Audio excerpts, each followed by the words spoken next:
First Minister Nicola Sturgeon has warned Theresa May she is not bluffing over her promise to hold an independence referendum if Scotland's vote against Brexit is not respected. After talks in Downing Street, she said she was not prepared to see Scotland driven off a hard Brexit cliff edge. She and the First Ministers of Wales and Northern Ireland demanded to be fully consulted on EU negotiations.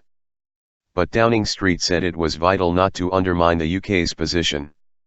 The Scottish and Welsh leaders want the devolved legislatures and Parliament all to vote on the UK's approach when formal talks with the European Union about Brexit begin.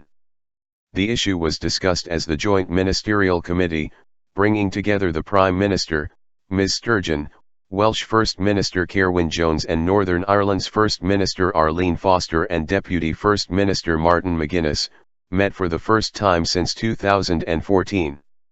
Afterwards, Mrs May said, "Working together, the nations of the United Kingdom will make a success of leaving the European Union, and we will further strengthen our own unique and enduring union as we do so. The great union between us has been the cornerstone of our prosperity in the past, and it is absolutely vital to our success in the future. The country is facing a negotiation of tremendous importance and it is imperative that the devolved administrations play their part in making it work." Downing Street is proposing that Brexit Secretary David Davis chair a new forum, bringing together representatives from the devolved nations before the Prime Minister triggers Article 50 of the Lisbon Treaty, formally starting the two-year Brexit process, by the end of March next year. But Mr Jones and Ms Sturgeon have both said Article 50 should not be invoked until there is an agreed approach to negotiations with the EU. The two leaders have stressed their desire to see continued participation in the European single market, a situation that could be at risk if the UK pursued a so-called hard approach to Brexit. Ms Sturgeon appeared less happy than the Prime Minister about the way the Downing Street meeting had gone, saying she had received no more information or detail about the UK negotiating position, hearing only warm words from the UK government.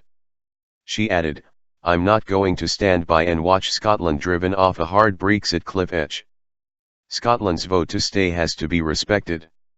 In 2014, Scottish voters decided by 55.3% to 44.7% against independence from the UK, and Ms Sturgeon has raised the possibility of another vote.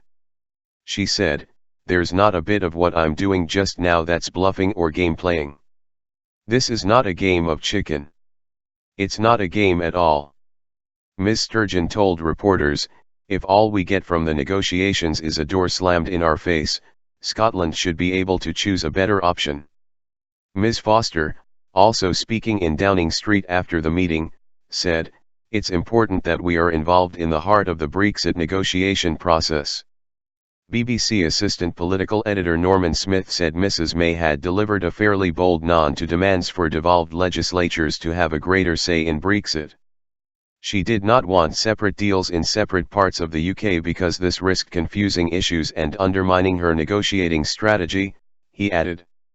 But, following Ms Sturgeon's call for a second referendum, Mrs May realised what an awfully big situation the UK faced, Norman Smith said, adding, "If she gets it wrong, she risks being the Prime Minister who took Britain out of the EU but also risks breaking up the United Kingdom."